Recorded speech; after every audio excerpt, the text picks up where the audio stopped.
Friends, నేను ఇడ్లీ పిండి మిగిలితే దిబ్బరొట్టె వేస్తున్నాను చూడండి. ఫస్ట్ ఆయిల్ వేసుకోవాలి, తగినంత పిండి తీసుకోవాలి.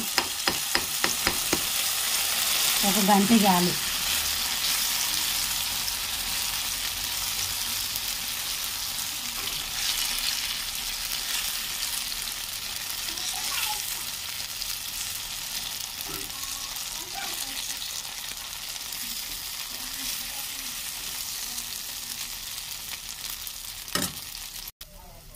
ఈ పిండి గిన్నెకి అతకకుండా తగినంత ఆయిల్ వేసుకోవాలి.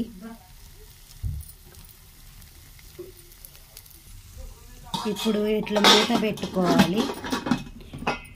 మూత పెట్టుకున్న తర్వాత 2 మినిట్స్ ఆగి ఓపెన్ చేయాలి.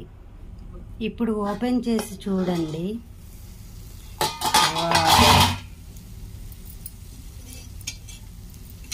దీన్ని తిప్పేయాలి. చూడండి ఎలా వచ్చిందో.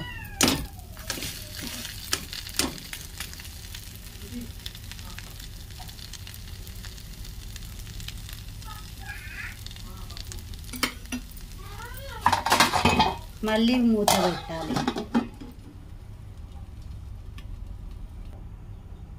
ఇప్పుడు మూత ఓపెన్ చేసి చూద్దాం ఫ్రెండ్స్. వావ్,